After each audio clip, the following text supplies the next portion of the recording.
Hello and welcome. This is NTA Tuesday Live and I'm Cyril Stober. As Africa's most populous nation, Nigeria holds a significant position in the international energy sector.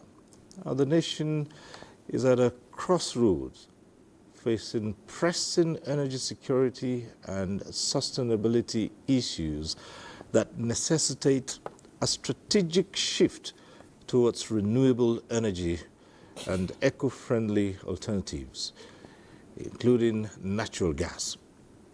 Now, to efficiently expand its energy sector, Nigeria must focus on climate change mitigation and robust energy security, guided by comprehensive laws and regulations. This includes a focus on ensuring access to energy that is clean, affordable, secure, and sustainable. Now, despite its status as the continent's leading oil producer, Nigeria confronts regional security challenges that affect its energy production and distribution. The nation's struggle with a limited electricity generation capacity and heavy reliance on less sustainable energy sources poses significant barriers to achieving an inclusive energy transition and broader socioeconomic advancement. Addressing these challenges is crucial, and it requires the implementation of strong legal and regulatory framework. These frameworks should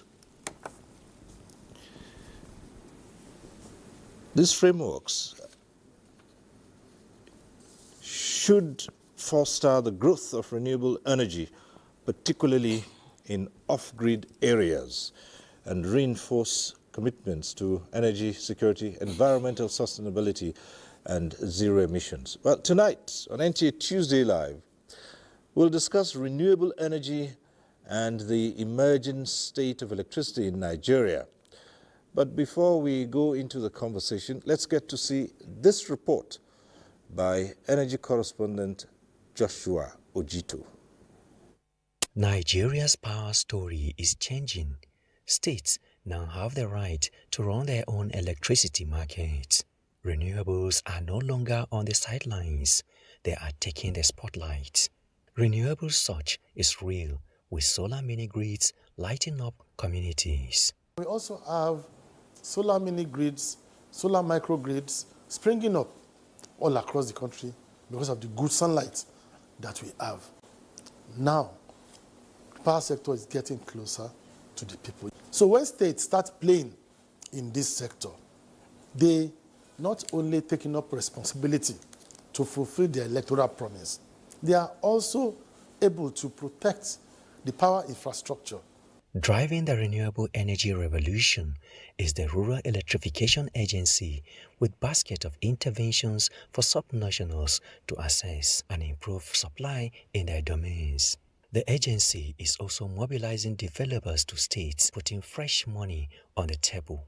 The ROA carried the instrument of sovereign instrument. There is no state that can access funds like the ROA will do, because ROA is seen to be representing Nigeria. What this program tends to portray is that it's going to help you can see the energy being unleashed. Investors want places. Nigeria in the telecom sector has proven that is a success story. And the electricity sector equally has the potential. So this program, in its inherent capacity, will move us beyond the potentials to creating a robust economy. It's speaking to different critical sectors. Experts say the energy mix could finally crack Nigeria's power puzzle. But how fast are the states leveraging opportunities in the renewables? I want to encourage all the subnational to key into the Renewable program that they've done well, and they could do more, especially our chief executives at the subnational, our governors.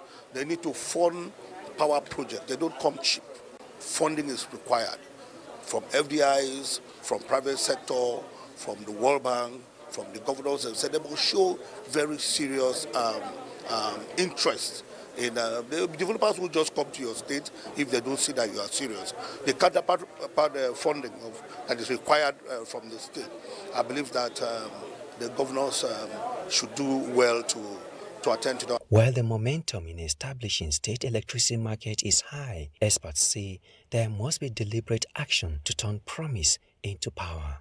For millions still in darkness, the answer cannot come soon enough. One thing is clear, the future of Nigeria's electricity is no longer a dream. It's in motion, and the spotlight is on the states. Joshua Ojito. And that report sets the tone for tonight's discussion. Let's start off by introducing our guests. We'd like to welcome to this program Dr. Surajo A. Musa. He's an engineer. He's Commissioner for Power and Energy of Jigawa State. Thanks for being here with us. Thank you. You're welcome. Right. Let me also welcome Abba Abubakar Aliyu, Managing Director, Chief Executive Officer of the Rural Electrification Agency, Nigeria. Thank you. Thank you. Thank you for having me. Right. And also joining us tonight is Professor Magnus Onoha, President, Governing Council, Nigeria's Renewable Energy and Energy Efficiency Association Alliance. Thanks for being here, Prof. Thank you, sir. Thank you for having me once again. Right.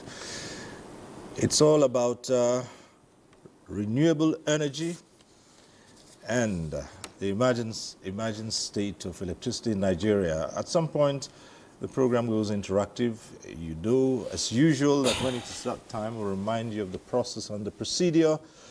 But let's go straight to the issues. We wouldn't be saying anything new tonight if we said that a large proportion of the nation's population are unable to see this program or are watching this program by way of having other sources of energy and not as we know it, regular power supply. So the issues are clear here. Let's start by understanding the state of electricity in Nigeria. That's a good way to start. Yeah. And we'll start with Engineer Surajo Musa. Thank you very much. Let me start by saying that this is something that is not new to every Nigerians. The state of electricity in Nigeria, a reasonable number lack access to energy. And even those that were opportune to get access were grossly underserved. This might be due to so many reasons, but the major ones are the inefficiencies and the market challenges. These market challenges, there might be so many reasons as well why the market challenges, but there are notable ones.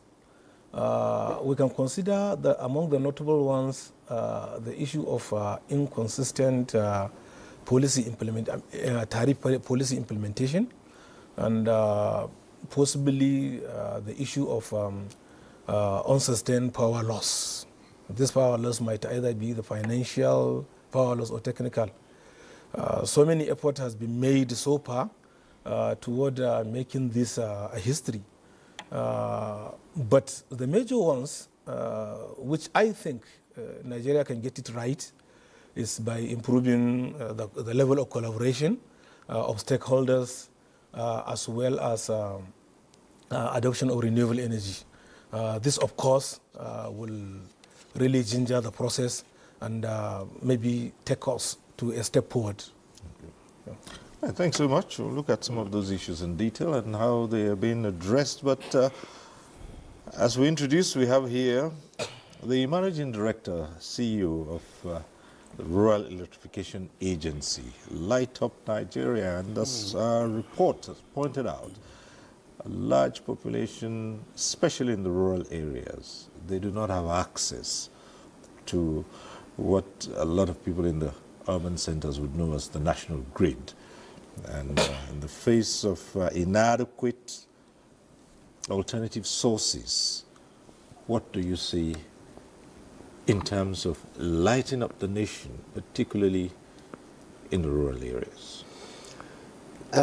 Basically, from our own perspective, the country now has a very huge advantage, huge opportunity to position itself. Like the commissioner rightly said, yes, we have the highest number of people that are without electricity access, but the present government is seeing that as an opportunity to position Nigeria to become the renewable hub. We have the natural resources, the renewable resources. We have high irradiation level. We have micro, small, and medium hydros, the biomass, the wind, more especially coastal states.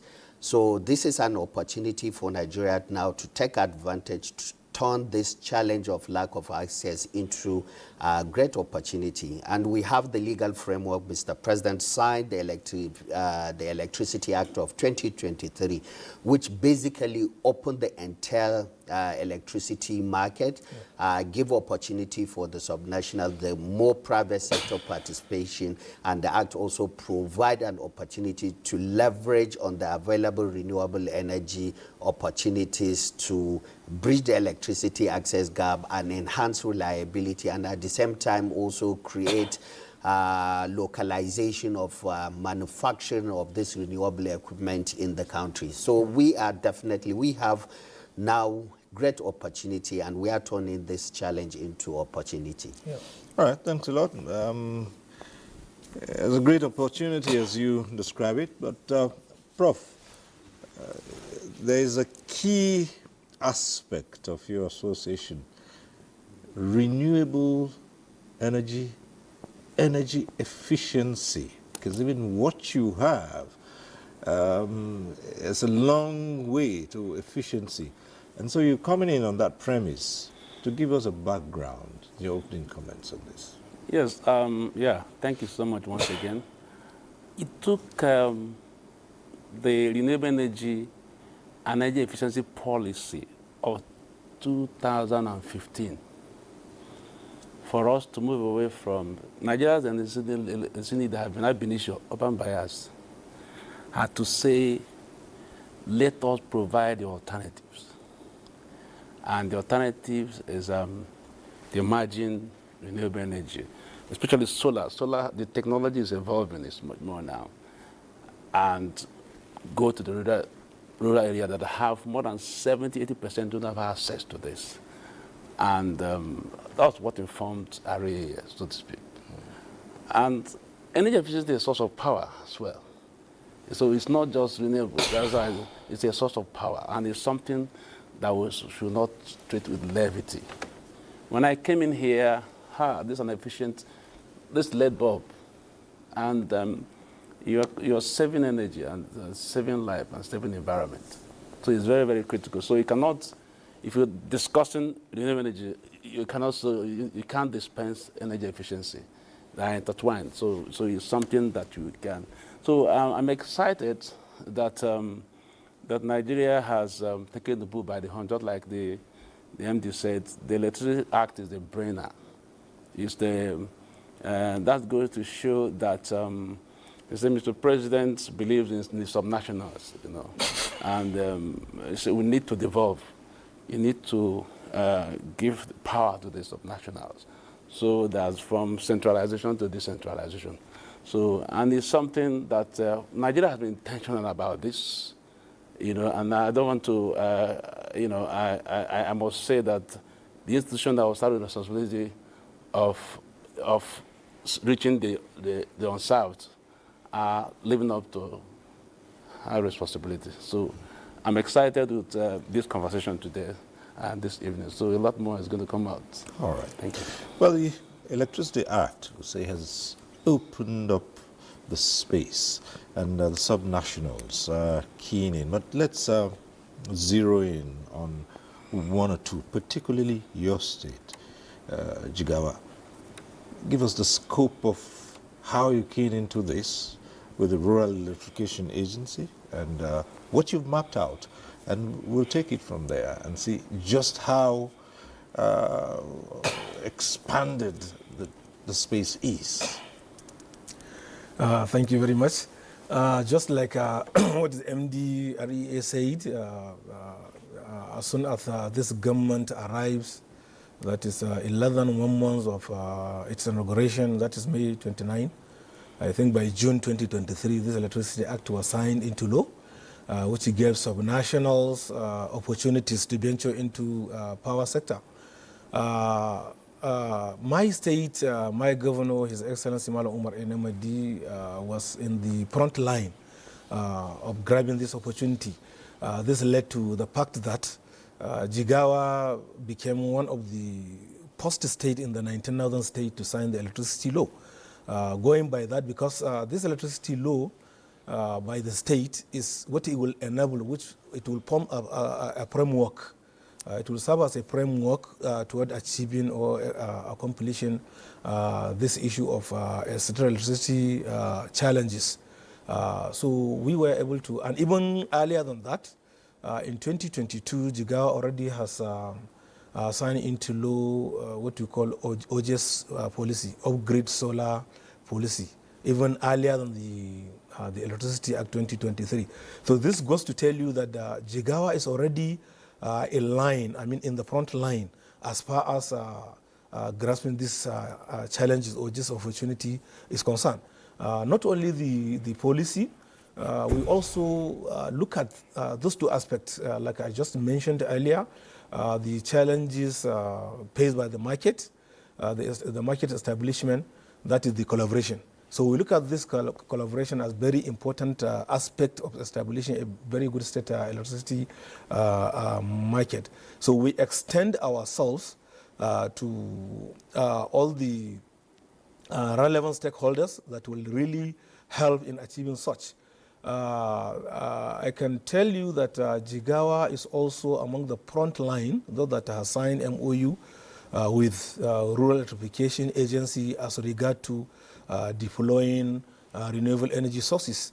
If not the first, I think maybe we are the PIPs in all the state of Nigeria. And as I'm talking now, we have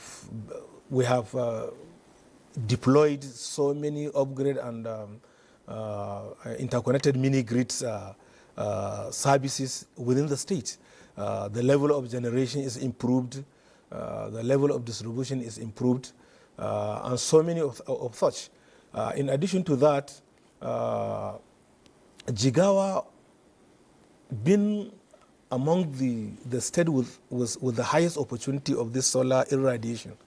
So among all the sources, renewable energy sources, we are among the advantaged states because our irradiation solar energy is between 5 to 7 kilowatt hour per meter square per day.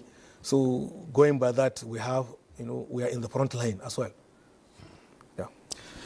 We'll look at the scope and the models, the substantive models that the REA, for instance, has adopted in dealing with the states, and how these are impacting the populace. Largely, not had any access to energy, and now we talk of the renewable energy. And I'd like you to take into consideration cost effectiveness as well.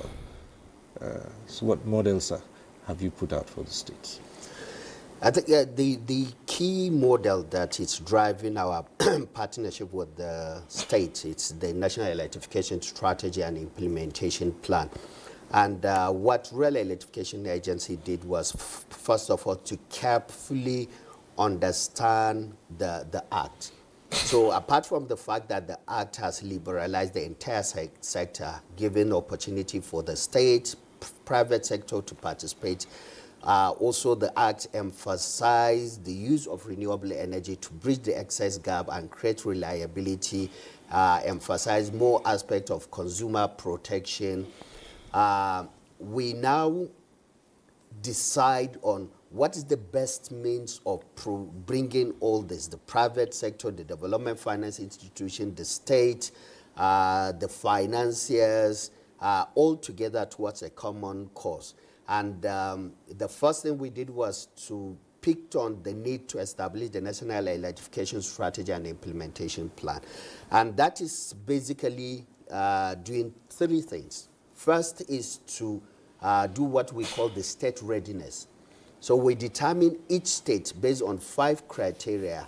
What is the level of the readiness of that state in terms of whether that state have policy that can drive the renewable energy penetration, whether the state have data that is required, whether the state have funding or investment, or in their own budgeting cycle they provide some funding for electrification, whether the state also have provision for capacity in terms of development of youth that can be utilized for the deployment, operation, and maintenance of that. So we did this state readiness, and we have the outcome of that state readiness. Each state, we know where they are based on these 5 criteria. So that's the first thing.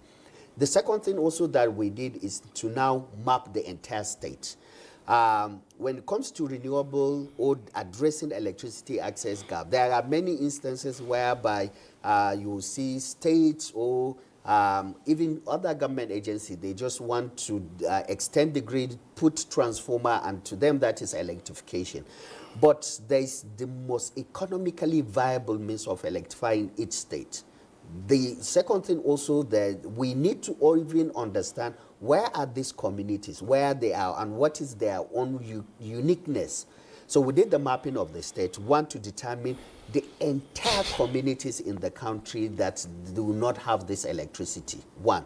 Secondly, to also determine what is the most economically viable means of electrifying that state. Should we provide the state with solar home system, or should we deploy isolated mini-grid, or should it be an interconnected mini-grid, or should we extend the grid in a situation whereby the community is very close to the grid? So we determine that, and we have that data with us. All the communities, the best means of electrifying the communities. Then the third thing also that we determine is to also identify some unique economic and socio-economic indicators with those communities.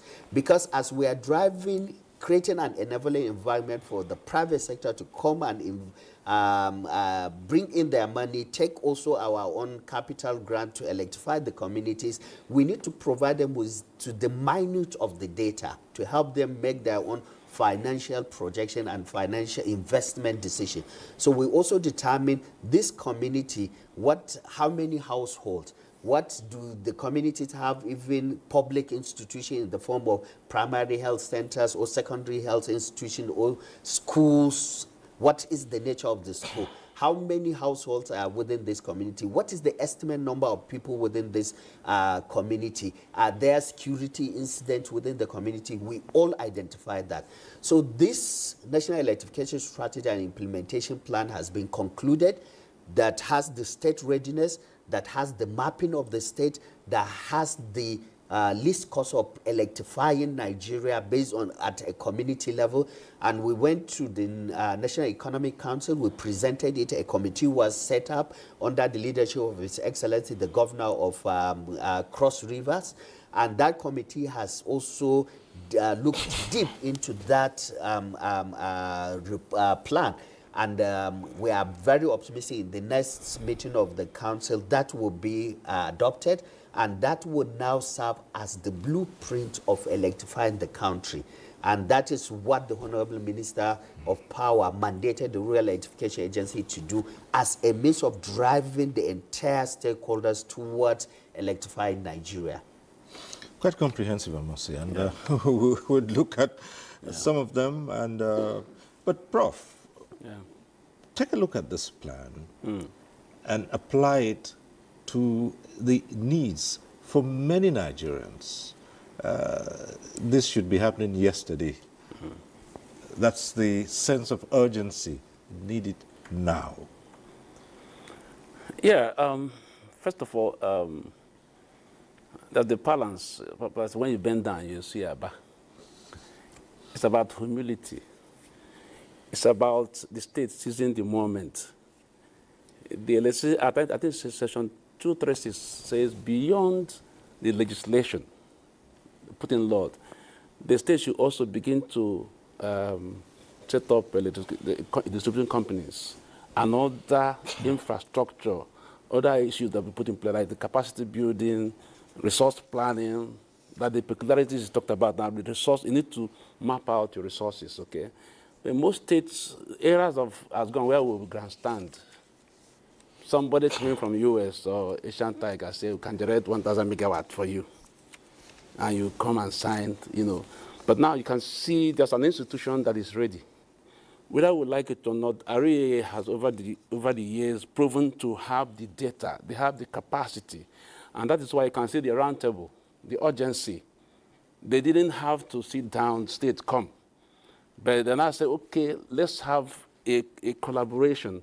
Let's have a blueprint, an engagement plan, a readiness plan to say, we're going to assist you in terms of capacity development, in terms of technology.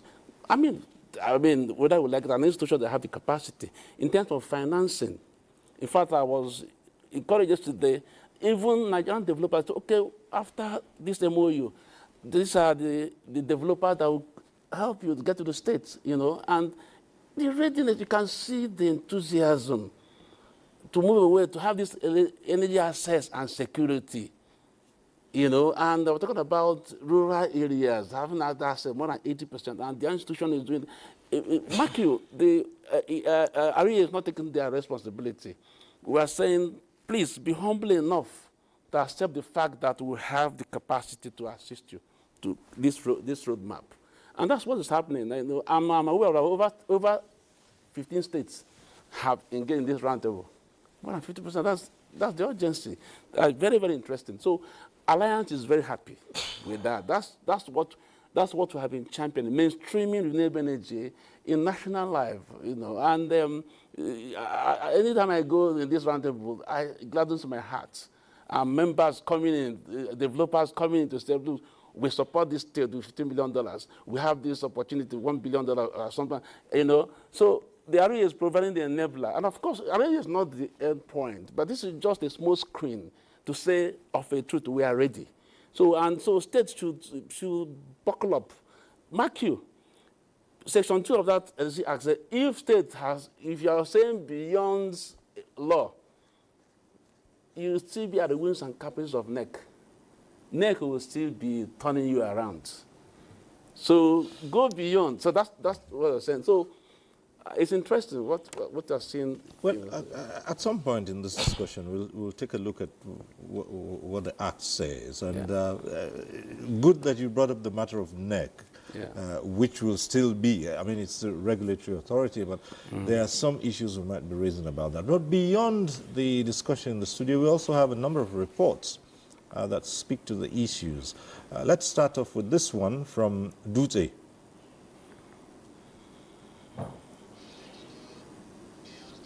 It marks a major milestone in the state's efforts to address energy challenges and drive development.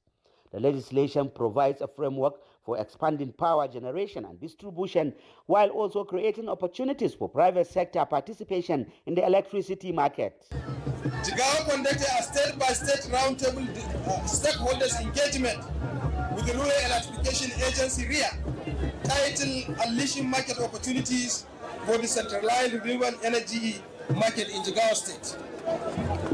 This is no doubt that the potential and opportunities for development of renewable energy are limitless in Jigawa State. To ensure smooth implementation, the Jigawa State government has established a dedicated Ministry of Power.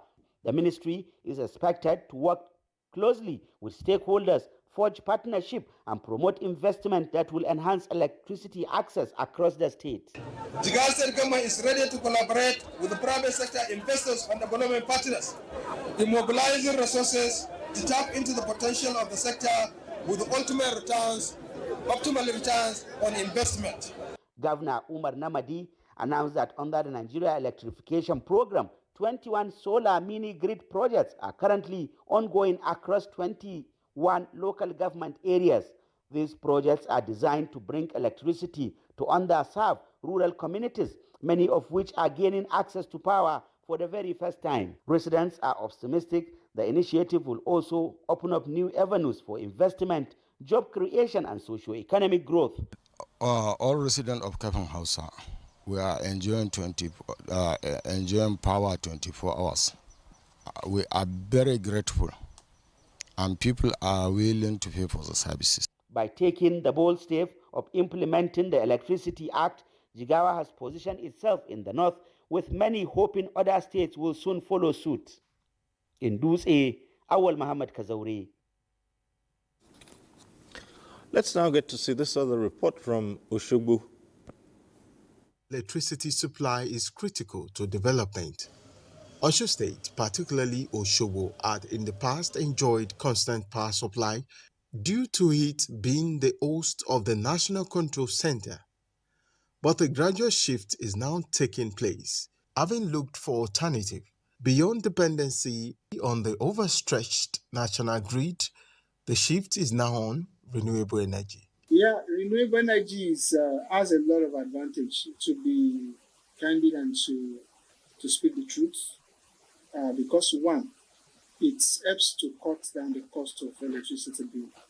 Even in advanced countries that they have constant power supply, they are looking into shifting into renewable energy so that they can phase out the burning of fossil fuel, nuclear reactors. These days, many people are patronizing us for solar now, maybe because of power interruption. So we have so many jobs at our site now that we are doing, because we notice that people are trying to kill him for solar. Government and private players are rolling out renewable energy solutions, from solar farms to community mini-grids and household installations. The initiative is designed not just to supply power, but to build and imagine electricity market that is cleaner, more reliable, and more sustainable for citizens. Yes, depends on the budgets. The solar accessibility has been made very easy, such that no matter how much you have, you can still benefit from it. Someone might be using the solar of just 30,000 naira and is still serving the purpose of providing lighting in the house. We have smaller ones like solar kits, lightings, and solar generator, mini generators, solar generators, to the big ones of 10 kVA, 30 kVAs, and from the industrial use. So for a common man, you only need to check your budgets, check your pulse. What can your budget afford? In Oshogbo, more residents are beginning to respond positively. Small businesses that once struggled with daily power cuts are finding relief in solar and hybrid systems. For many, the difference is clear: uninterrupted service, reduced running costs, and greater customer satisfaction. Before, we based on electricity and it's very highly costly, and now we enjoy the solar because it's more cheaper and give us rest of mind for now. I prefer solar energy because it makes my business grow faster. It's a lot cheaper, and if government would subsidize the panel, it would help a lot. At household level too, families are increasingly turning to rooftop panels to keep the light on at night and power basic appliances. When it comes to solar, there's nothing like maybe badge A, badge B, and so on like that. Once you just install solar for you, you are good to go. I will advise people to get it because it's very cheap and it's reliable. Many still appeal for subsidized panels for access to every household or business owner. For Osho State, there is a bigger picture, which is economic transformation. By embracing renewable energy, the state government is attracting investors, creating opportunities for energy entrepreneurs, and preparing its people for the realities of a decentralized electricity market. In Oshogbo, Femi Afaregun. From Oshogbo, we move on to Uyo. That's where our next report comes from. Estimated billing should come to an end. We have been to court with PHED because they were estimating bills to an old woman who lives in an old house, 130,000 naira per month, when the woman is not doing anything. Plan that their transformers folded up, some as long as 10 years. Some, they are not even connected to the national grid. For many years now, we keep having these epileptic lights Only of recent that we start seeing light. Start seeing light coming. In some communities, 10 years going, 6 years going, 2 years, no power. It's not like the government did not provide electricity. The government has provided transformers, has provided lines and everything. The only thing is that when these transformers go bad, the company that is called in charge of that, they do not act promptly. These are the issues that have over the years bedeviled households and small business owners across the country, and these concerns do not seem to be going away anytime soon. Little wonder that most persons are now turning to other sources of cleaner, safer and more stable energy. The emergence and sustainability of this renewable energy, from solar power to smart charging, relies basically on technological and innovative solutions. Patronage for renewable energy sources seem to be on the increase, with producers and marketers confirming a booming market compared to about 5 years ago, pointing to a challenge in the public power sector. Since I started using solar in my house, I no longer buy fuel, in short, those noise pollution is the worst for me. You know how my neighbors will be having generators in their house. Once they switch it off, that is when you can sleep. But in my house, there is no noise and I'm enjoying it seriously. I come back anytime, any day, and I have light. The patronage is very high. Like basically me as an agent, I have about 570-something customers, which I've sold the product to. Experts in the industry agree that a solar energy source is a welcome development to ease the pressure on the national grid, especially because it is easier to maintain and at no running cost. But then, a lot still needs to be done. PHED should not be the only company, selling powers to us. Let there be other companies coming in to sell. The market should be open. We'll continue with advocacy and we'll sustain it with advocacy. No doubt, stakeholders hold a notion that renewable energy has socio-economic and environmental benefits. However, its high cost makes it far from the reach of many Nigerians, hence the clarion call for government's intervention to make it easily accessible. In Uyo, Edidion Iba. All right, a mix of opinions from across the country with regards to alternative sources of energy, and in this case, cleaner and more sustainable power. But there's a bottom line here, and this is where I want Prof to come in. Cost.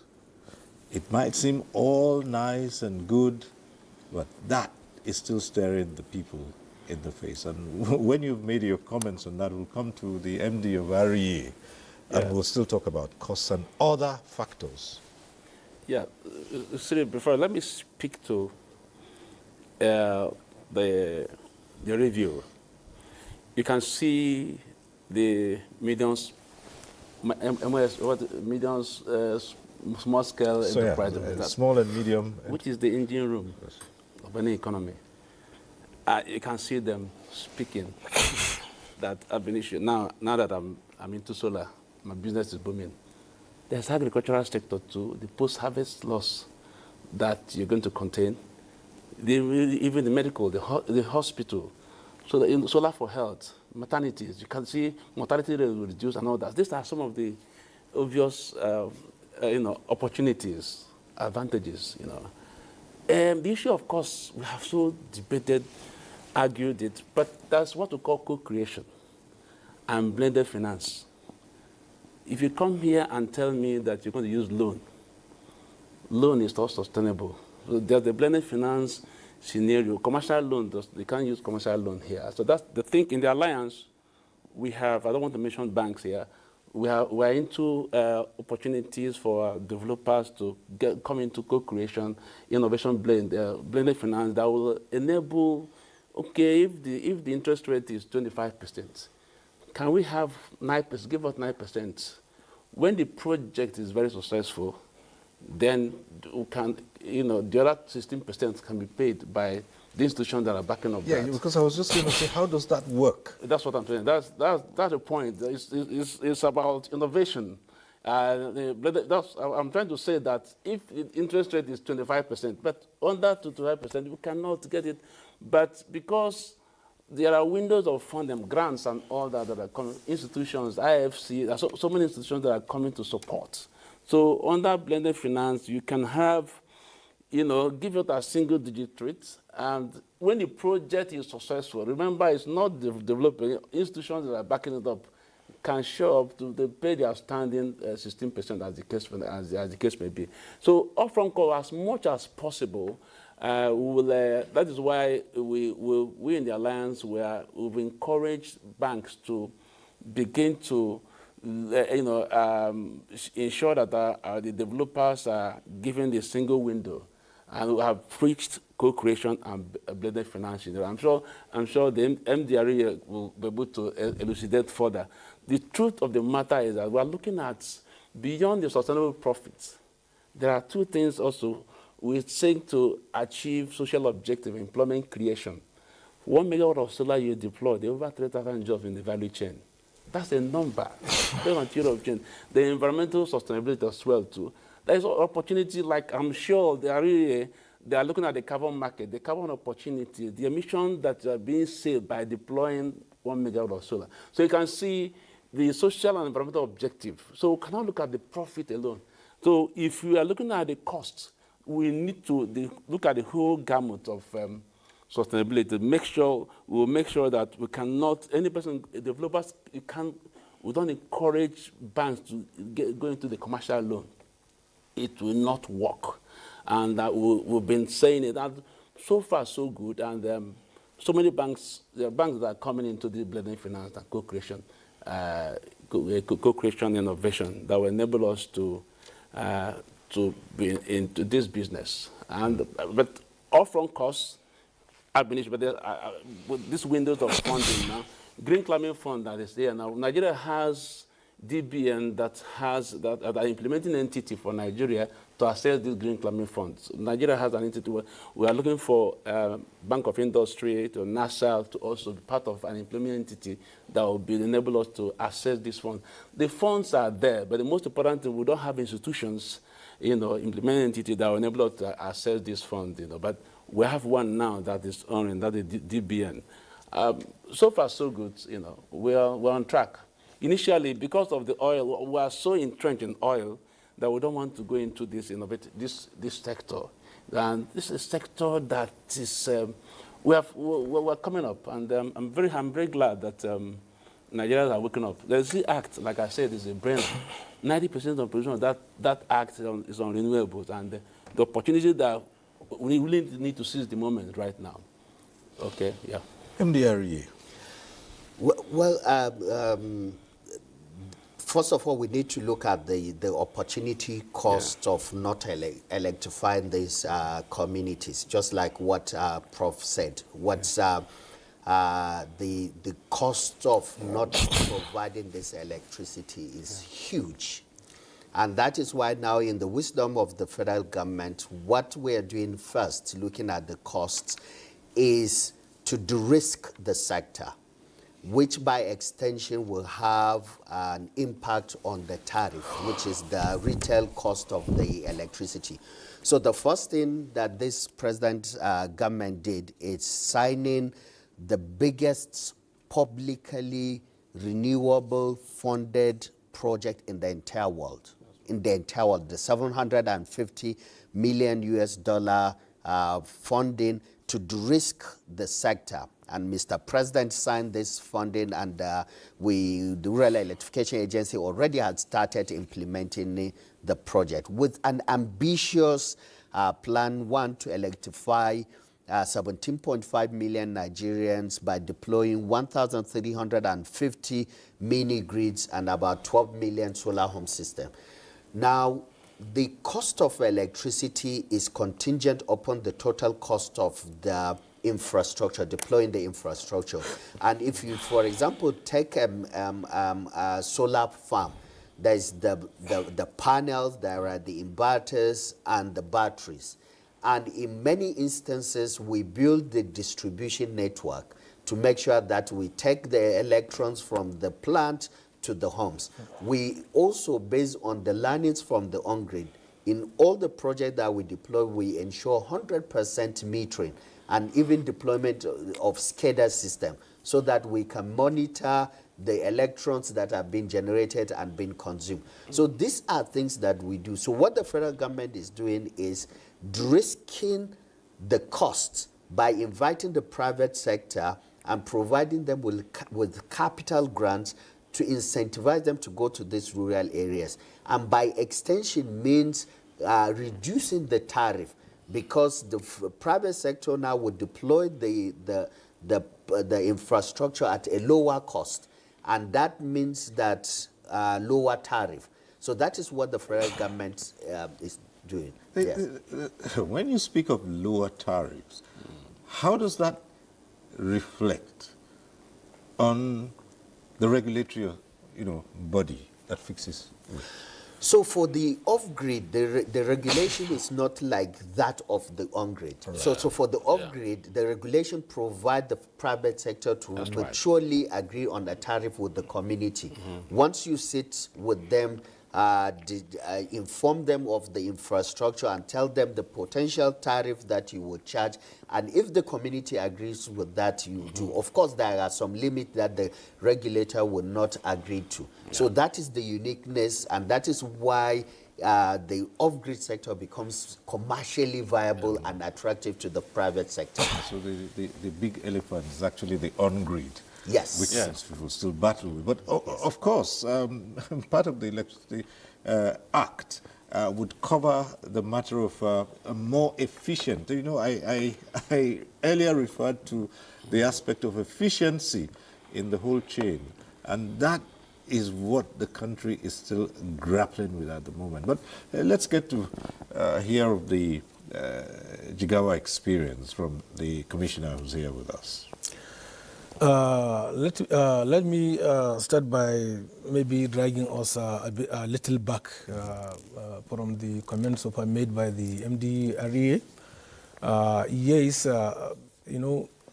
when you talk about, because all this that we are talking about is going around within the establishment of the state electricity market, right? Because without the market, all this can never be the way they are expected. Long before even the Electricity Act, Jigawa has already embarked in some of this implementation strategy, in a sense that, like I said earlier, Jigawa already has an off-grid solar policy since 2022, which means an enabling environment is already there for investors and all other stakeholders. And even the state itself, in a case whereby the state is willing to invest as far as the off-grid solar services is concerned, you can consider the intent and how we can key in and align with the existing policies. Long ago, Jigawa is also considering the unserved and underserved areas, and major, because this issue, of course, has to be considered. Of course, MD has already said it, that sometimes it's not economical for you to extend the grid. Looking at the cost, is an alternative way. You can simply go to that community and have an off-grid system. Now, Jigawa already embarked on that long ago, because we do such services at the ministerial level. We have an agency responsible for that, Alternative Energy Agency, which is more than 10 years back. Even before the establishment of the Ministry of Power and Energy, this agency is existing under different ministries. It started from the Ministry of Women Affairs, then later Environment, and finally now under the Ministry of Power and Energy. Under that ministries, we do offer these solar home systems to villages, areas that are underserved, and they are apart from the off-grid networks, which we consider as the cheapest way of supplying them. That is one aspect of it. Another aspect is the issue of cost. Yes, deploying the renewable energy, be it solar, be it the CNG, though the CNG is emerging now, the initial cost is really at the high side. But thank God, with the coming of with the policy of the federal government through RIA, this has been a bit minimized because so many investors, so many developers are doing this solar energy as a service that really directs the entire system. And if you look at from experience, in Jigawa, there were so many locations that were underserved and have this upgrade. At a start, you may think that they cannot afford it. But as I'm talking now, they are even agitating for a higher capacity of what has been deployed to them, meaning that we do operate on what we have. It's not that we cannot afford, but we operate on what we can be able to access. So if the access are there, the issue, of course, will also go. And if we look at we compare the deployment cost and maybe the running cost merged together, then we can definitely say the upgrade, the renewable energy sources are no longer costly, going by the deployment cost and maybe the running cost as well. To conclude with the efficiency that you mentioned, to have energy access is one thing, then to have an energy efficient. I had a professor even commending you with the kind of energy efficiency gadgets that we witness. We have long way to go as far as Nigeria is concerned. There was a time that we attended one engagement in Morocco. As of now, Morocco is no longer battling with rural electrification on the sub area or whatever. In fact, I can tell you that in Morocco, more than 99% is being electrified. So their issue now is the energy efficiency, how you can use the energy efficiently. They already have an agency responsible for that. So from a word to go, if you want to, deploy any infrastructure, then there are guided policy that you have to follow for you to make sure that you use energy efficiently. So actually for Nigeria, I can say we have a long way to go. Why? Because as of now, we are even battling of how we can make the energy access to be, available in our area, in our localities. Well, Prof, you do hear a lot of people say we're not a very efficient people. I mean, in virtually all aspects. And in energy, it's not an exception. Where you even have the access and the distribution is fairly adequate. The question of efficient use still comes in. And if you look around, you can easily see huge avenues of energy going to waste. Yes. So Sure. How can this be tackled?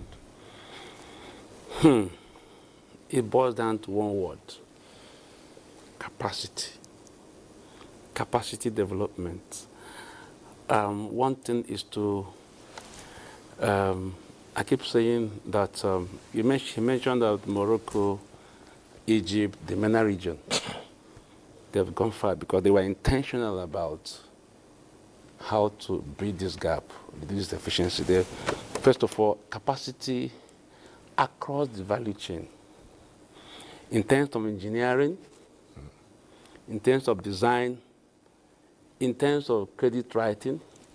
So there's so much how this inefficiency. Where ignorance is a terrible thing. And the moment we set a roadmap that we want to improve energy access and security, one thing that is uppermost for us is to look at the value chain. Within the clean energy, like I keep saying it, that the moment we sit down, like the resource mapping, each state have its peculiarities. And I said, look, based on comparative analysis, each state has this. And look, I don't need to go into hydro if I have a comparative advantage over solar, and vice versa. Okay, so we just need to, even at the local level. So the point I'm making is that resource plan will provide, where we intentionally follow it, it reduce, this inefficiency. I have known that my state has this available resources, then I'll prioritize. Like within the confines of Nigeria, if I'm to prioritize, one is clean energy, that's natural gas. We have it in abundance, okay? Because, of course, as 2020, COP26, it was seen as a transitional fuel to enable us to power our sustainable future. If we were intentional about it, we are the state that has a complete advantage. Solar radiation, solar electrification, it's an advantage for us. So I cannot be going to invest in biomass, put money there. Solar, to have the technology is evolving, whether it's mini-grid, solar home system, and all that, okay? That's the priority. The hydro. So see, these are, when you map, that's what the resource mapping that will reduce inefficiency. But when you can stand and you kill if you need that, so it boils down to 6,000 megawatts, 7,000 megawatts. But we can see what we are doing now, in the next 5 years with this, what area is driving, you can see it's possible for us to, even our NDC, the 13 gigawatt, that 3,000 megawatts, is attainable in the next 5 years and more.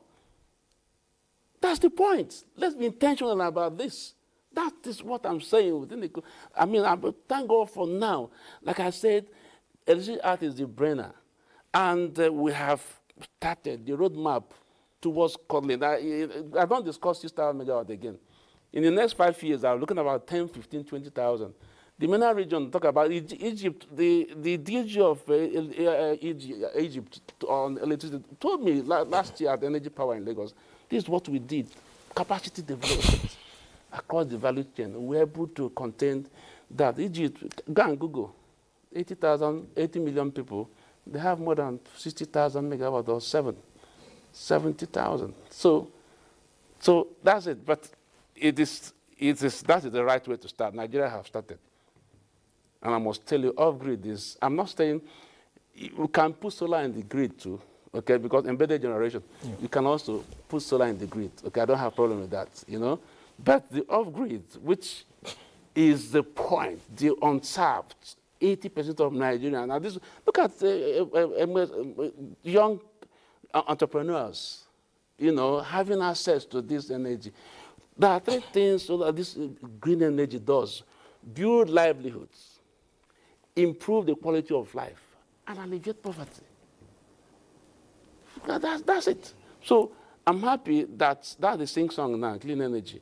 And the opportunities are so huge. So I don't think of inefficiency. I'm sorry, I'm not against oil and gas. So I'm sorry, this inefficiency talking about I'm very, very sorry. I keep saying it. When oil was discovered in 1956, in terms of entrance and exit, not more than 50,000 people have been employed since 1956, the present. Quote me, be it an NPC, IOCs, but here, 1 megawatt or so is deployed, 3,000 jobs in the value chain. So efficiency is, we look forward to that. I look forward in the next 10 years, you see what we're going to witness here. But with natural gas coming in now, so I'm excited about what I'm seeing in Nigeria, energy mix, yeah. At this point, thanks for staying with us. Thank you for staying with us. Now, this segment is where the program gets interactive. The numbers will be on your screen. It means you can call in and contribute to the discussion here in the studio. We always say this: if you're calling in and your call gets through, turn down the volume of your TV set. That's the way to avoid the hurlback or the echo. We also encourage you to go straight to the point so others can also get on the platform. One way to know if your call has been passed through to the studio is you'll see your name appear on screen. Once you see that, you just go ahead with a contribution. Don't worry too much about the greetings. Just a simple hello will do. So, we did say before the break that overcoming limited technical and financial capacity would be where to go.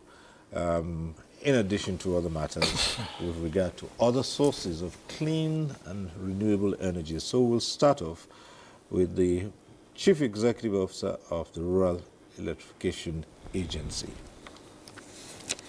Yes, so the solar technology has proven to be the most effective and cost-effective means of providing distributed renewable energy, not only in Nigeria but globally. But the Rural Electrification Agency is continuously testing other sources. Just recently, we have started the deployment of another big infrastructure in Gombe State and in a farming community community called Balanga.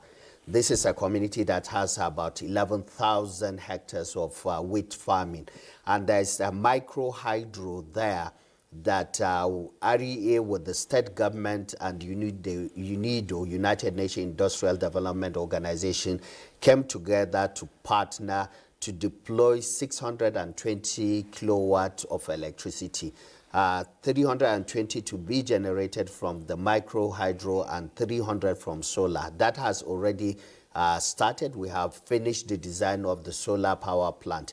So that, and what the good part of that project is going to be the most cheapest tariff hybrid mini grid in the country, because you use two different renewable sources that are very cost effective. We have tested biomass in a community in Adamawa State, but the fact that the refuse that we were using to generate the additional electricity was where the dumping of the refuse, it's in different places. So the logistic cost of moving the refuse from picking it from one place to another to the processing plant and generate the electricity increase the tariff cost. And that is why we are yet to see it as a viable means. So what Rural Electrification Agency now is doing is looking at other alternative sources. We are now looking at small wind. We just signed an MOU with the National Wind Council of the Nigeria, a think tank that looked into the wind energy as a way of deployment of electricity. So we are looking at that. If the numbers, the economics, that is the total cost of deploying that infrastructure, amortized over a period of time, give us a tariff that is within the range that is acceptable to us, we'll deploy that electricity. So we are looking at wind, we're still looking at biomass, but solar, micro, mini hydro are cost effective, and we'll continue to deploy that over a period of time. Well, in the strategy map, which you developed, certainly some states you'd see across have a comparative advantage when it comes to some of these other sources, either the biomass or the mini hydro. In fact, some of them, you wouldn't even refer to them as mini hydro. Exactly. That is why we call them micro hydro. So there's the micro hydro, there's small hydro, and the big hydro. So, but within our remit, we are only looking at the small hydros and the micro hydro. The hydro, because it takes a long period of time, the cost of deploying the hydro plant, it's very high. That is why you are not seeing a lot of traction within the Rural Electrification Agency in that regard. But for the solar, the radiation level across the country, it's economically viable for us to deploy that infrastructure.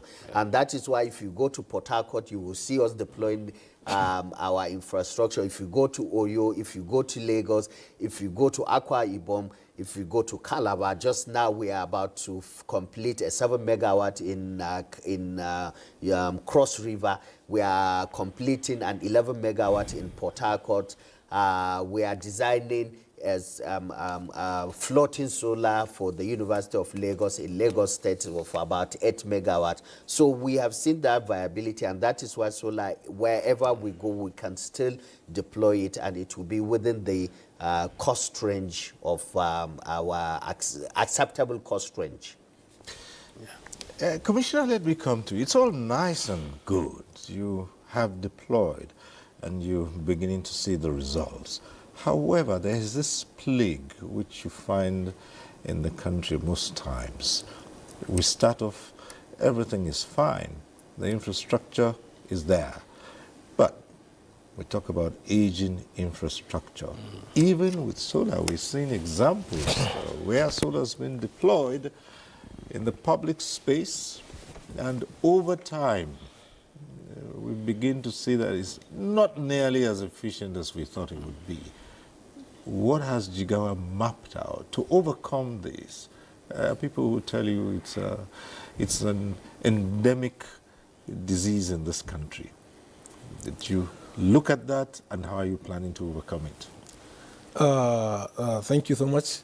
Actually, this issue of sustainability is paramount and is also one issue that, if not taken seriously, all the efforts so far been made, in no time it will vanish. Thank God we are collaborating with the MD, and I know this is one of the key areas they are giving cognizance, the issue of sustainability. That was why even the development, the deployment of solar mini grid, interconnected mini grid, there is a model they call energy as a service, and that's what brings about even the developers, the grant, and also the intermediary, which the RIA now play that role. Between the developer and the community, and also those that give the grant. So with that model, energy as a service, this will never happen. And I know this model came up as a result of the so many experiences in this sector. Another thing that I just wanted to mention is the issue of energy mix, that MD also has spoken about. I could remember this hydro mini grid. He mentioned Jigawa was also part of the state that participated in the plug up of this UNIDO project. UNIDO intended to deploy one side from each of the 6 geopolitical zones in the northeast. That was when Gombe became the luckiest one. I could remember Jigawa was also part of it in the northwest. And all the preliminaries, the resource mapping, and all the requirements that is expected of Jigawa has been done and submitted to UNIDO. This is part of the collaboration. Jigawa has, is in the front line as far as collaboration is concerned. Any opportunity we see, we grab it. So we are also part of this unit, and we are expecting that maybe after that of Gombe, Jigawa will be next in the northwest as well. That's our prayer. So, in a nutshell, this energy mix is the key. Because it's just like saying that you cannot put all your eggs in one basket. You have to have, despite the fact that, yes, some of the renewable energy sources are challenging to some extent, yet we need not to ignore them. Like, for instance, Jigawa became the first state to embark on the CNG initiative after the federal government initiative on the CNG. Jigawa initiated the program. As I'm talking now, we have already, despite the challenges we are facing, because we are among the disadvantaged states as far as CNG supply is concerned. Yet we embark on the program because we are anticipating, going by the federal government airport of Abuja, Kaduna, Kano pipeline, which is expected to be on by ending this year. So even before then, we have already embarked on that in an effort to have the energy mix as required. Prof, the matter of sustainability, and then we'll come to the MD of RE, see how those projects. how they will survive.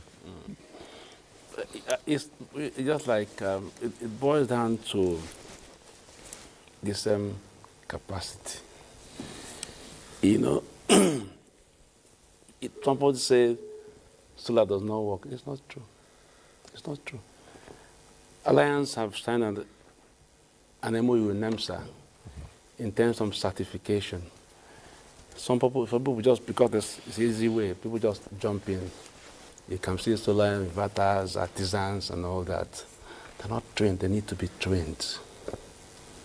Okay, because you see somebody all of a sudden, he goes to Asia and get this and have one or two, one institution, Moshow institution, one week given a certificate, and you go and mount the rooftop, and tomorrow you say solar does not. So there are standards. SON and MEMSA. These are institutions that, like Alliance, will be signing a MOU with NEMSA in our conference coming up on the 23rd on how to retrain artisans, retrain solar, installers and all that. And that will be a long way towards the sustainability. Solar works, and I keep saying that, so that idea that solar does not work is not true. And I believe the other institution, I want people to take good by the horn that standardization is very key. And that's the way for sustainability. You hear people talk about the matter of panels, that's with regard to solar, the panels, the batteries, and knowing that if these are produced within the country, it will go a long way to bring down the costs. But again, the question would be, how far as a nation have we gone towards ensuring that these are produced within? You still have this argument, panels coming into the country and imported, and some people claiming that no standards have been set for the issue of all of these. Okay, we have a call coming through. Olariwaju calling in from Abuja. Hello, Olariwaju. Go ahead. I can go ahead? Yes, please, go ahead.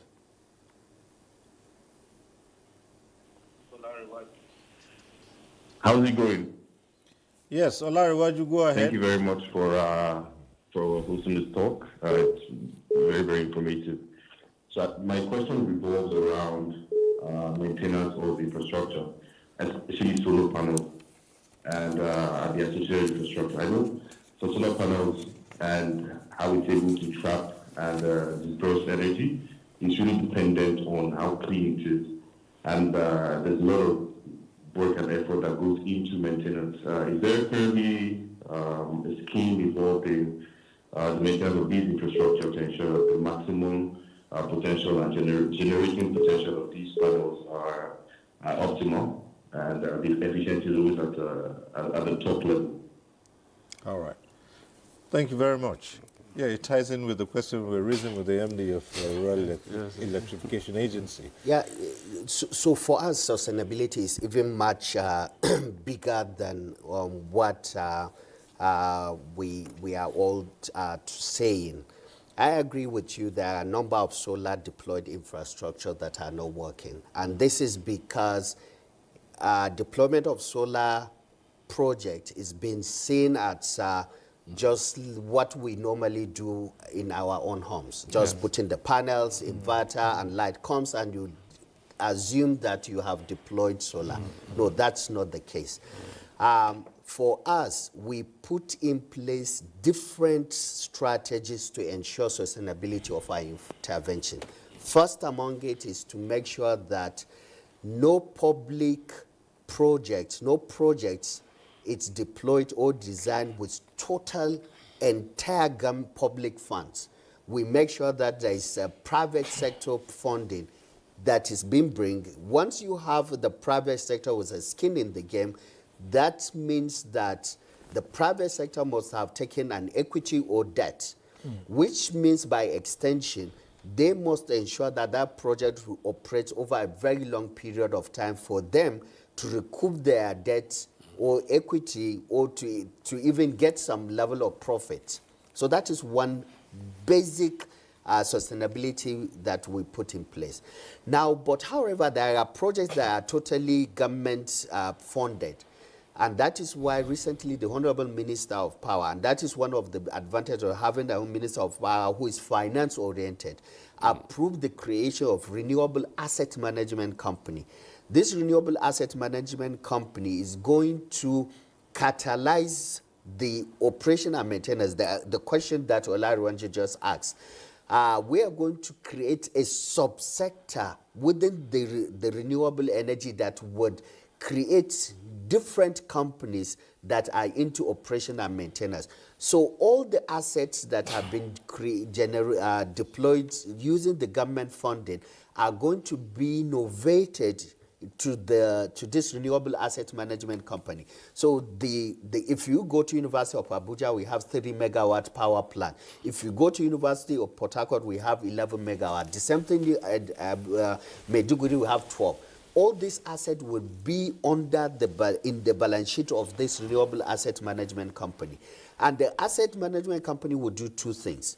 One, would catalyze the creation of the operation and maintenance, would advertise for private companies that are specialized in operation and maintenance to apply to meet the due diligence requirement of the RAMCO, Renewable Asset Management Company. Then they will now be given the responsibility of operating and maintaining this asset over a period of time. That is one thing.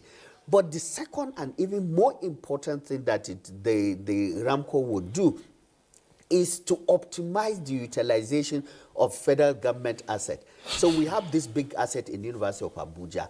If it is just generating the electricity, it's doing one thing. But we can still take this asset to leverage on it and get more funding to go to Duse, to go to Bayelsa, to also do the same thing without recourse to depending on federal government budgeting cycle. So we are using the asset to also generate more funding to do more work. All right, let's get back to the phones. We have Adebanjo.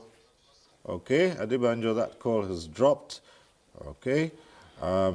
Yes. I need to add to what... Yes, please. There's something Edie forgot. Under your Nigerian education program, beyond those deployments, I can see the students were also training the trainer to manage that infrastructure. I was part of the team that trained with Alessio Kweme, the one in Benue State, and all that. So it's something they put in that sustainability measure. It's not just deploying it.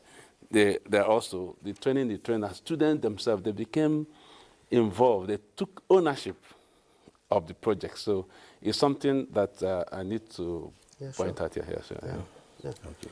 In all the universities, from soil testing to commissioning, we involved 25 STEM students that are there. And just even last week, we were in Maiduguri where we commissioned the training of 100 University of Maiduguri students. And in all the universities that we deployed this infrastructure, we are using training 100 additional students hands-on because the infrastructure is there.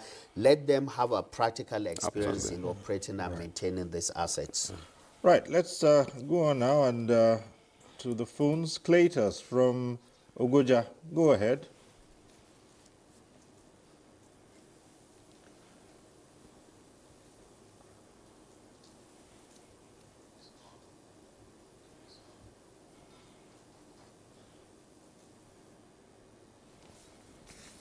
All right, another dropped call. I'm just trying to call in, and we hope that we can take in more of your calls as we go on. Well, but still speaking of the maintenance, which you have now clarified what you've put in place to ensure that these are going to be steadily maintained. The other aspect of it, of course, is ensuring that some of these inputs are locally manufactured. Yeah. So that is also another huge area that the present government is doing. Before the coming of Mr. President, the total PV manufacturing capacity of the country is just 120 megawatts, but at presently we are talking about 600 megawatt. Today, incidentally, the Ministry of Finance Incorporated, Infracorp, Rural Electrification Agency, and Solage, a French company, just signed today the investment and offtake agreement for the establishment of 1 gigawatt PB manufacturing plant in the country. Okay. Let's just ask you to hold on a while. We have Aliu calling in from Taraba. Hello. Yes, Aliu, go ahead. Go ahead, Aliu. Hello, good evening, Uncle. Good evening, go ahead. I want to make a comment on this partnership between the Federal Ministry of Health and the Federal Ministry of Power recently. It's very, very impressive. If this kind of collaborations will continue, health service delivery in Nigeria will improve to a very larger extent. For instance, if you go to federal medical centers in almost all the states, you find out that they are grappling with electricity problems, which result to lack of good services rendered to our patients. So once this collaboration is enhanced, you find out that our populace will have good quality health and Nigeria will prosper. So I want to comment on these partnerships, and it will course across almost all the sectors so that Nigeria will move forward, because without power, they will be very difficult to have a progress. Thank you so much. Well, thank you very much, Ali from Taraba. Well, yes, we're just going to emphasizing the impact on healthcare delivery, particularly with the REA installing. And I did hear you talk about what you've done in tertiary educational institutions. One of the interviews I did some time ago, I had tertiary institutions complaining that they were about to shut down over the matter of inadequate access to power and all of that. Prof, let's look at health. At that. The health now, not the whole, if I'm to prioritize, okay, I'm not going at the teaching hospital, I'm looking at the maternity itself. Yes. Mortality. For now, let's have the solar home system in the primary healthcare, the maternity at the maternity level, okay, so that the mortality rate, infant mortality, will reduce, so to speak. So that's why we need to begin to prioritize that. I like that. I'm sure the essence of that partnership between Ministry of Power and Health, that's the priority, because when you have a constant power, so and women delivering, and you are sure of it. So let's take this other call. Musa calling in from Zuba. Hello, Musa. Go ahead. Okay. I think I want to thanks for this particular program. And also, I want to ask these questions to the panels. Is the regulation of the power sectors is really effective? Because if you remember during the time of Obasanjo, when he deregulated the communication sectors, we saw the impact positively seen in this particular time we find ourselves. So I want to advise the government, if it is possible, to deregulate the power sectors. Thank you very much. All right. Thank you. Well, a part of what the Act has done is to widen the scope, and Prof, you comment on that.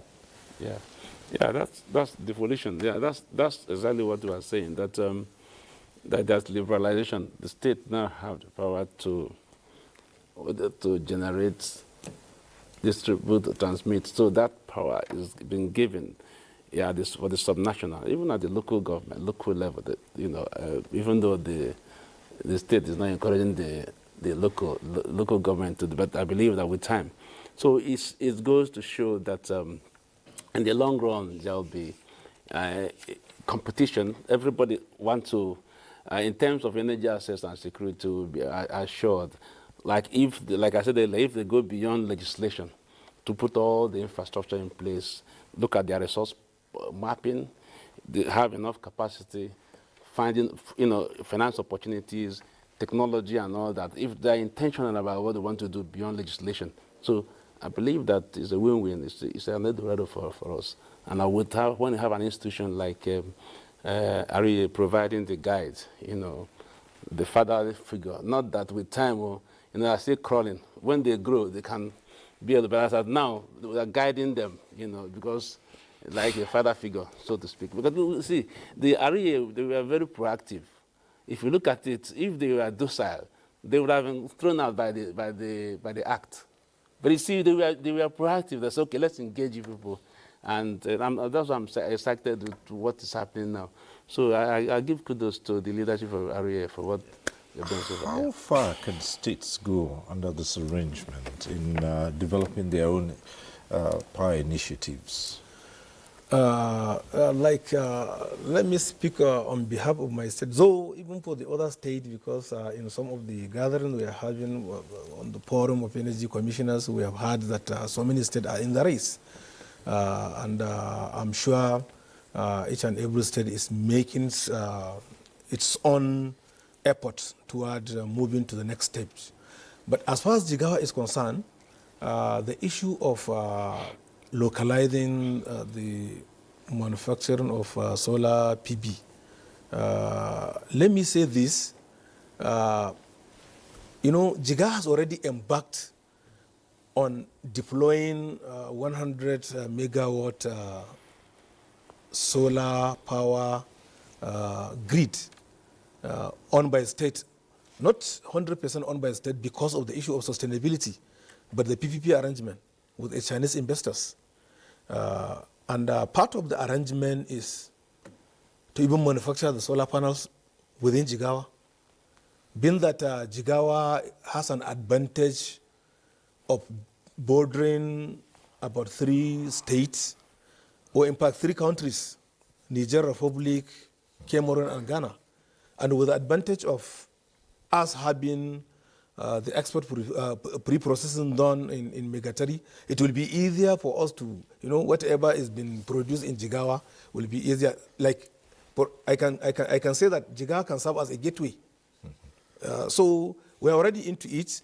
As I'm talking now, we embark on the feasibility studies to prove to the investor that, this is really a feasible project.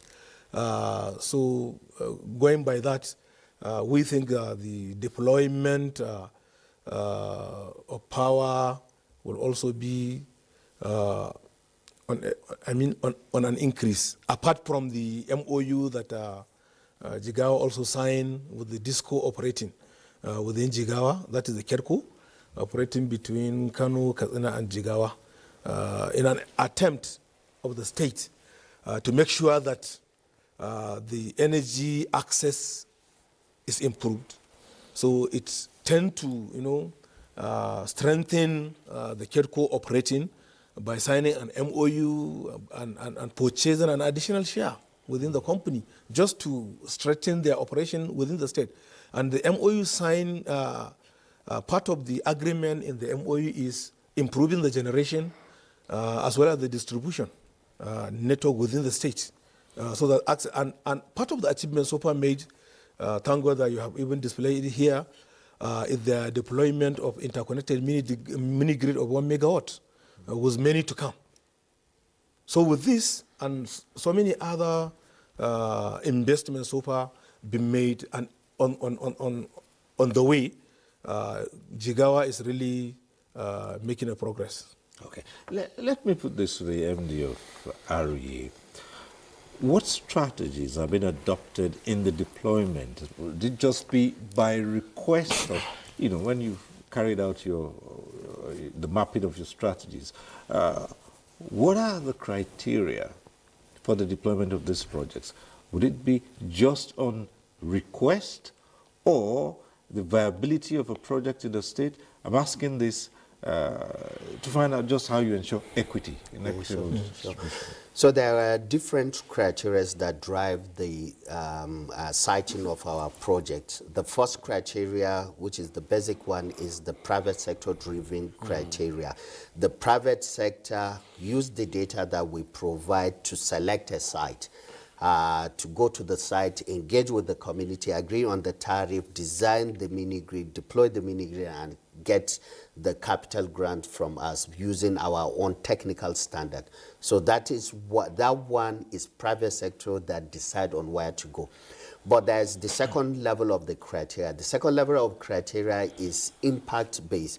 So we use the data, determine the key areas that are of their need of this intervention, and will give maximum impact using least cost.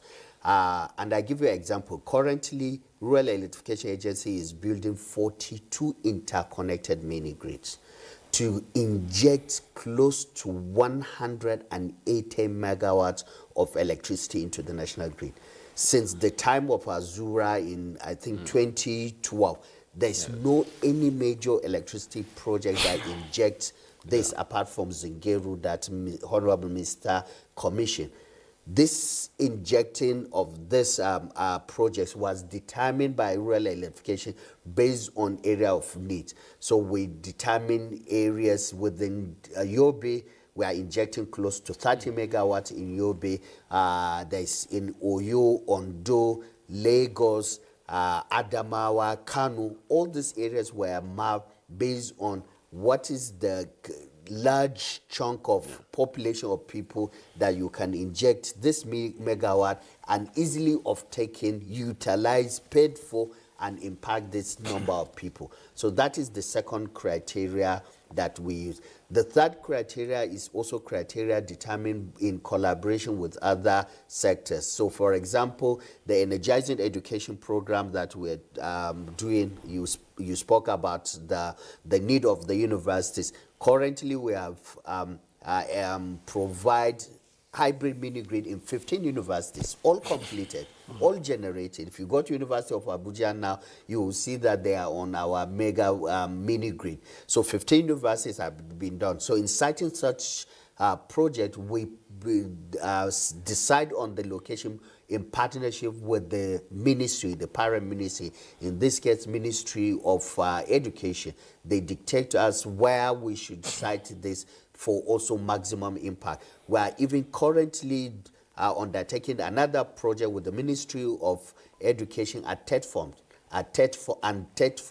to also deploy another 12 in 12 educational institutions.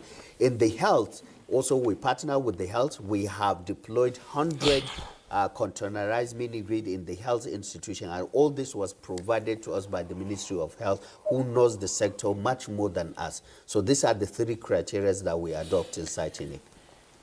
What has been from your just before we come to you on that, we have this call coming through from Birnin Kebbi. Umar Anache calling in from Birnin Kebbi. Umar, go ahead. Good evening. Good period. My name is Umar calling from Birnin, regular caller. Yes. I'm on my 10. And I promise you that I will make sure that always I will.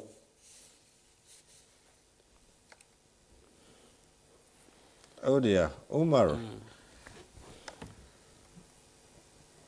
I don't want to believe that we've dropped that call. Okay. Yeah.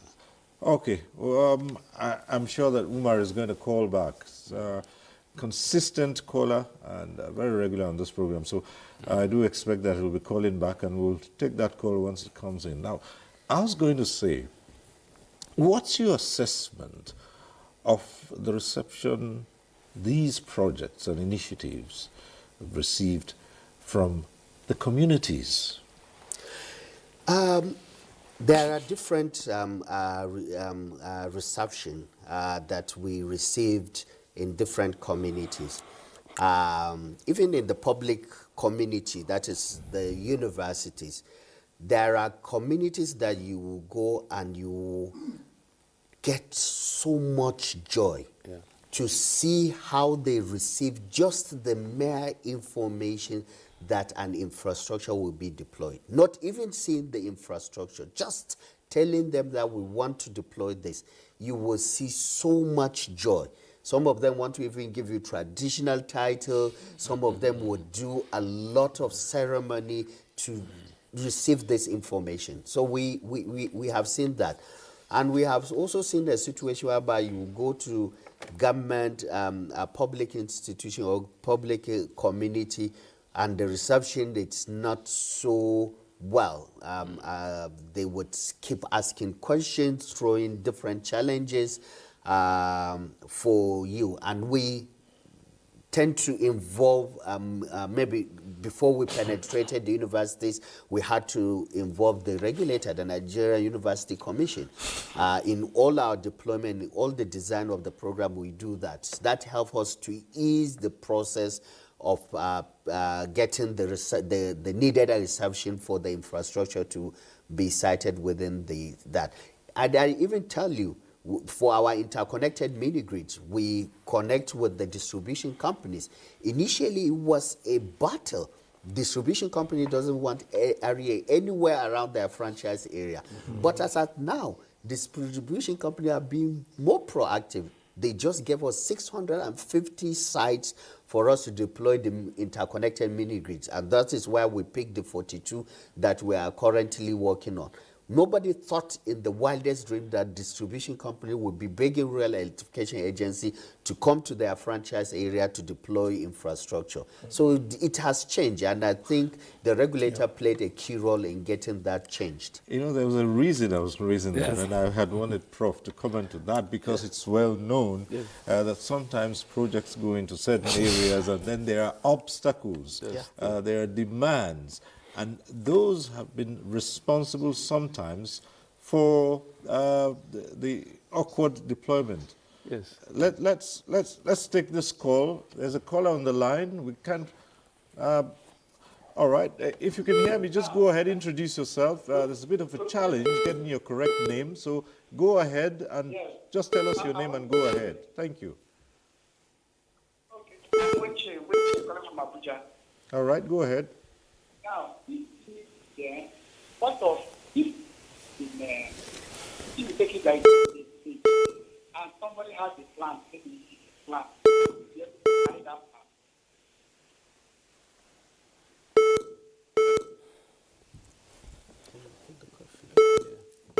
Hello?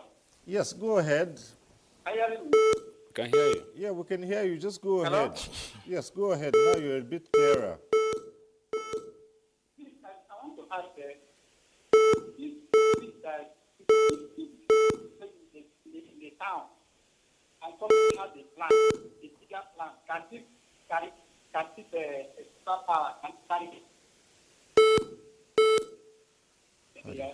It's a little bit difficult to get that. If you have a plan, oh dear, there's a lot of interference on the line, so it's extremely difficult to get it. Are you still there? Okay.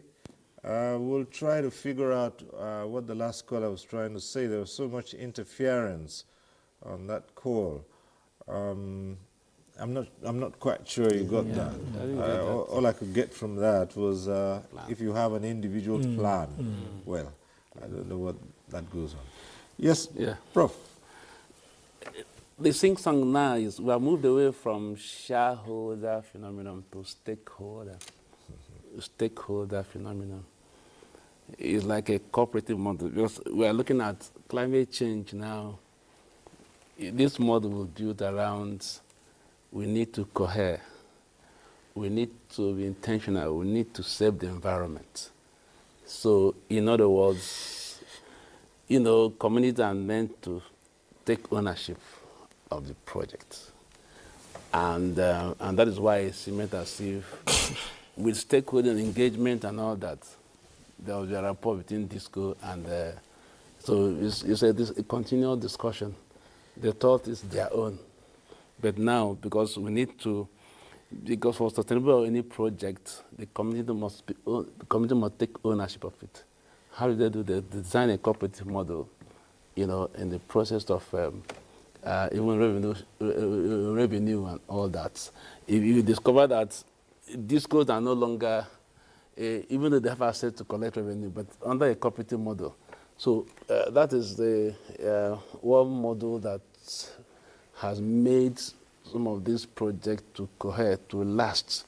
And that is what, in line with the development thinking, we must move away from shareholding to stakeholding, take ownership, have a corporate model. So that beyond, we want to protect the environment. I want to make sure that the environment is like an egg, you need to pamper it.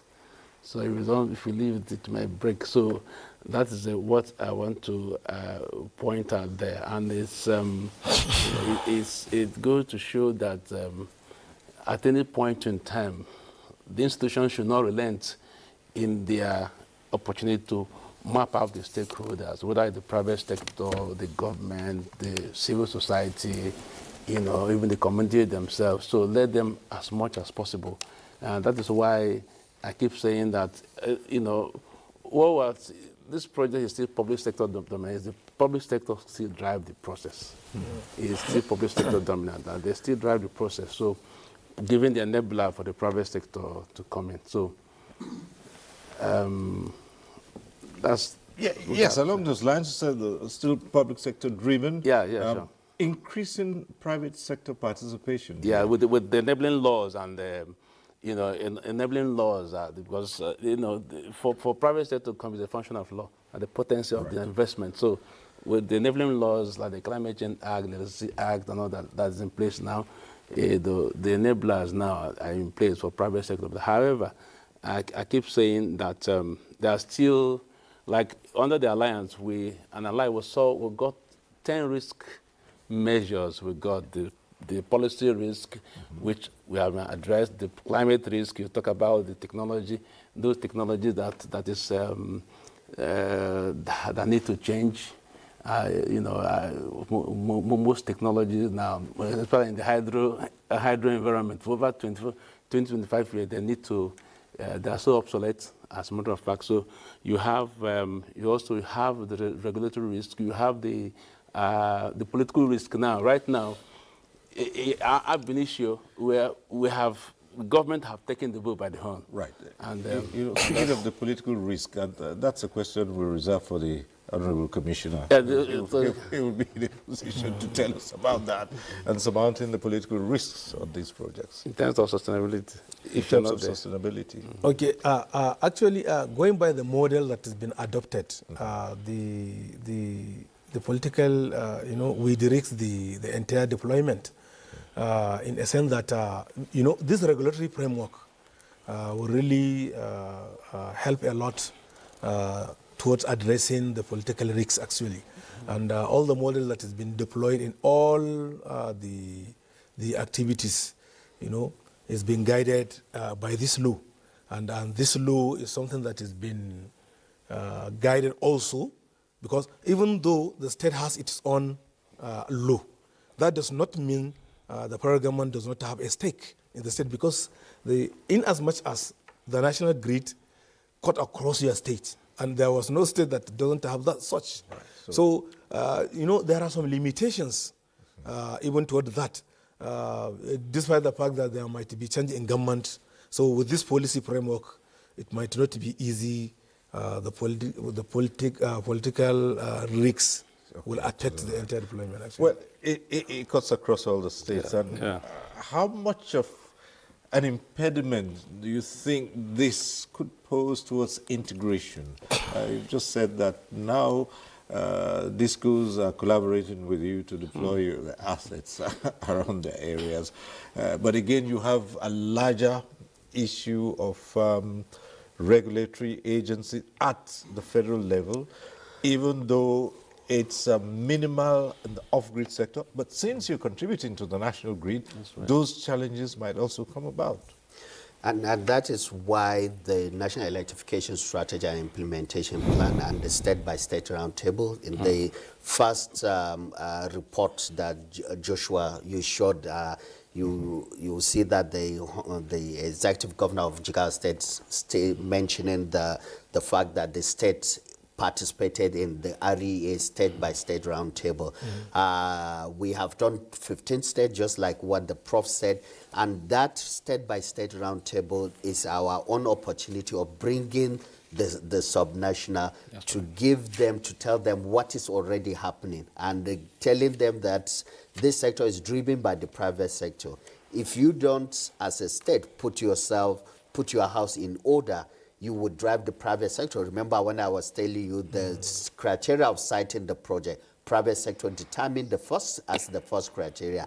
If you put impediments within the state, the private sector will take their money and their resources to another state, and that state will be disadvantaged. So this is exactly bringing the state with the executive governor, telling the executive governor the implication of taking any decision that it's not creating an enabling environment for the state to be aware of the consequences. We have only a few minutes left on this program, and we always take this time for our guests to round off and give their closing thoughts on the issues we've been discussing. And so we'll do the same right now and wind down this discussion. We'll start off with Prof. In a nutshell, this is the wrap-up of the day is bright. The day is bright. It's bright and fair for Nigeria. Oh, happy day. That's a nursery rhyme of yours. I would say that less more of collaboration, the public and private sector, the enabling laws have been put in place. Let's make the law much more robust. Let the state take the opportunity beyond the state laws that you have, you have made.